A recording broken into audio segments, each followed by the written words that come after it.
नाज़रीन ग्रामी, दमिश्क में एक बहुत बड़ी मस्जिद है जो कि मस्जिद जामिया तूबा के नाम से मशहूर है। इसमें एक तालिब इल्म जो कि बहुत ज्यादा गरीब और इज्जत नफ्स में मशहूर था, वो इसी मस्जिद के एक कमरे में साकिन था। 2 रोज गुजर चुके थे कि इसने कुछ नहीं खाया था और इसके पास खाने के लिए कोई चीज नहीं थी और ना कोई पैसा इसके पास था। तीसरे रोज भूख की शिद्दत से इसने एहसास किया कि वो मरने के करीब है। सोचने लगा कि अब मैं इस हालत में हूँ कि शरान हता के मर्दार खाना या जरूरत के मुताबिक चोरी जायज है। इसी बिना पर चोरी का रास्ता बेहतरीन राह थी। शेख तंतावी रहमतुल्लाह अलैह कहते हैं, ये सच्चा वाकया है और मैं इन लोगों को अच्छी तरह जानता हूँ और इस वाकया की तफसील से आगाह हूँ। ये मस्जिद एक कदीमी मोहल्ला में वाकया है और वहाँ तमाम मकानात कदीमी तर्ज पर इस तरह बने हुए हैं कि एक दूसरे की छतें आपस में मिली हुई हैं और छतों से ही सारे मोहल्ले में जाया जा सकता है। ये जवान मस्जिद की छत पर गया और वहां से मोहल्ले के घरों की तरफ चल दिया। पहले घर में पहुंचा तो देखा वहां कुछ खवातीन हैं, तो सर झुका के वहां से चला गया। बाद वाले घर पहुंचा तो देखा घर खाली है, लेकिन इस घर से खाने की खुशबू आ रही है। भूख की शिद्दत में जब खाने की खुशबू इसके दिमाग में पहुंची तो भूख ने इसको अपनी तरफ खींच लिया। ये मकान एक मंजिल था। फौरन बावर्ची खाने में पहुंचा, देचकी का ढक्कन उठाया तो इसमें भरे हुए बैंगन का सालन था। एक बैंगन उठाया, भूख की शिद्दत से सालन के गर्म होने की भी परवाह नहीं की। बैंगन को दांतों से काटा और जैसे ही निगलना चाहा तो उसी वक्त अक्ल अपनी जगह वापस आ गई और इसका ईमान जाग गया। अपने आप से कहने लगा, खुदा की पनाह, मैं तालिब इल्म हूँ, लोगों के घर में घुसूं और चोरी करूं। अपने इस फेल पर शर्म आ गई, पशेमान हुआ और इस्तगफार किया और फिर बैंगन को वापस देचकी में रख दिया और जैसे आया था वैसे ही वापस लौट गया और मस्जिद में दाखिल होकर शेख के हल्काए दर्स में दाखिल हुआ।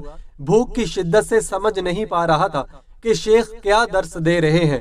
जब शेख दर्स से फारिग हुए तो लोग भी मुतफर्रिक हो गए, तो एक खातून मुकम्मल हिजाब में वहां आई, शेख से कुछ गुफ्तगू की और वो तालिब इल्म इन दोनों की गुफ्तगू नहीं समझ सका।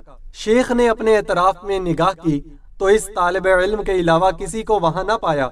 फिर इसको आवाज दी और कहा, तुम शादीशुदा हो? जवान ने कहा, नहीं। शेख ने कहा, तुम शादी नहीं करना चाहते? जवान खामोश रहा। शेख ने फिर कहा, मुझे बताओ, तुम शादी करना चाहते हो या नहीं? इस जवान ने जवाब दिया, खुदा की कसम, मेरे पास एक लुकमा रोटी के लिए पैसे नहीं हैं, मैं किस तरह शादी करूं? शेख ने कहा, ये खातून आई है, इसने मुझे बताया है कि इसका शौहर वफात पा गया है और इस शहर में है और इसका दुनिया में सिवाय एक ज़ईफ चचा के कोई अजीज़ो रिश्तेदार नहीं है। अपने चचा को ये अपने साथ लेकर आई है और वो इस वक्त इस मस्जिद के एक कोने में बैठा हुआ है और इस खातून को इसके शौहर से घर और माल वुरसा में मिला है। अब ये आई है और ऐसे मर्द से शादी करना चाहती है जो शरान इसका शौहर और इसका सरपरस्त हो, ताकि तन्हाई और बदतीनत इंसानों से महफूज रहे। क्या तुम इससे शादी करोगे? जवान ने कहा, हाँ। और फिर इस खातून से पूछा कि तुम इसको अपने शौहर के तौर पर कबूल करती हो? इसने भी मुस्बत जवाब दिया। शेख ने इस खातून के चचा और 2 गवाहों को बुलाकर इन दोनों का निकाह पढ़ दिया और इस तालिब इल्म के बजाय खुद इस खातून का हक महर अदा किया और फिर इस खातून से कहा, अपने शौहर का हाथ थाम लो। इसने हाथ थाम लिया और अपने घर की तरफ अपने शौहर की रहनुमाई की। जब घर में दाखिल हुई तो अपने चेहरे से नकाब हटा दिया। वो जवान अपनी ज़ौजा के हुस्न जमाल से हैरान हो गया और जब इस घर की तरफ मतवज्जा हुआ तो देखा कि ये वही घर है जिसमें वो दाखिल हुआ था।